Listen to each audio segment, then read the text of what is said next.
یہودیوں کا بندر بننا۔ جیسا کہ اسلام میں جمعہ عزت والا ہے، عیسائیوں کے لیے اتوار اور ہندوؤں کے لیے منگل، اسی طرح یہودیوں کے لیے ہفتے کا دن محترم تھا۔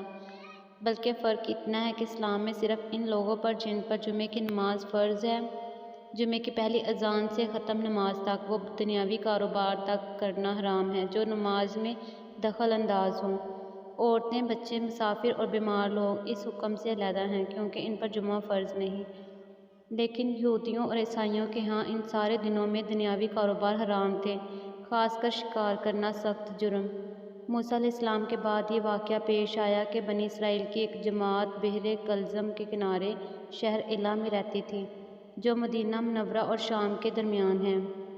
یہ لوگ مچھلی کے بہت شوقین تھے۔ رب کی شان یہ ہے کہ ہر ہفتہ اس دریا میں بے شمار مچھلیاں نمودار ہوتی تھیں، یا تو ان کے امتحان کے لیے یا اس مچھلی کی زیارت کے لیے جس کے پیٹ میں حضرت یونس علیہ السلام رہتے تھے۔ باقی دنوں میں وہ مچھلیاں غائب ہو جاتی تھیں۔ ان کے منہ میں پانی بھر آیا اور سوچنے لگے کہ ایسی تدابیر سے ان کا شکار کرنا چاہیے جس سے شکار بھی ہو جائے اور ہفتے کے دن کی بے حرمتی بھی نہ ہو۔ آخر ان عقل مندوں نے یہ حیلہ سوچا کہ دریا کے ارد گرد بہت سے گہرے غار کھود دیے اور دریا سے اس غار تک نالیاں بنا دیں۔ جمعے کی شام کو ان نالیوں کا منہ کھول دیتے تھے کہ پانی کے ساتھ مچھلیاں ان گڑھوں میں آ جایا کرتی اور اتوار کے دن ان گڑھوں سے پکڑ لیتے تھے۔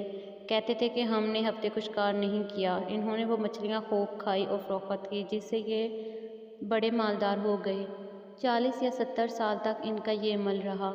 یہ لوگ کل 70,000 تھے۔ ان کی 3 جماعتیں بن گئیں، ایک تو شکار کرنے والوں کی، دوسرے اس سے منع کرنے والوں کی اور تیسرے خاموش رہنے والوں کی۔ یہ لوگ کل 12,000 تھے، باقی سب شکاری۔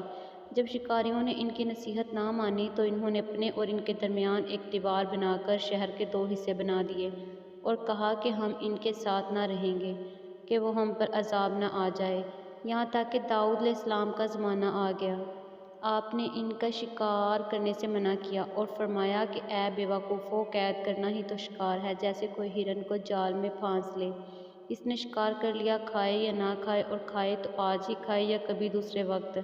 غرض یہ کہ ہفتے کو دن تمہیں شکار کی ممانعت ہے، نہ کہ فقط ہاتھ میں پکڑنے کی یا کھانے کی۔ اس سے باز آ جاؤ ورنہ عذاب میں گرفتار ہو جاؤ گے۔ شکاریوں نے کہا ہم تو بہت عرصے سے یہ کام کر رہے ہیں، اگر یہ برا ہوتا تو اب تک ہم کو امن کیوں ملتی۔ تب داؤد علیہ السلام نے دعا فرمائی جس سے رب کا غضب آ گیا۔ رات میں یہ سب کے سب بندر بن گئے۔ جوان لوگ بندر اور بوڑھے لوگ سور بنا دیے گئے۔ ان کے عقل و حواس تو باقی رہے مگر ان کی قوت گویائی جاتی رہی اور جسموں سے سخت بدبو نکلنے لگی۔ صبح کے وقت اس محلے کو لوگوں نے دیکھا کہ نہ تو اس محلے سے کوئی آدمی آتا اور نہ کوئی آواز اور نہ کوئی دھواں نکلتا تھا، تو یہ دیواروں پر چڑھ کر ان کے گھروں میں داخل ہو گئے۔ وہ بندر ان کو دیکھ کر ان کی طرف دوڑے، ان کے قدموں سے لپٹنے لگے، ان کے کپڑے سونگھتے اور روتے تھے۔ ان لوگوں نے کہا کیا ہم نے تمہیں شکار کرنے سے منع نہ کیا تھا؟ وہ بندر سر ہلاتے اور آنسو ان کے رخساروں پر بہتے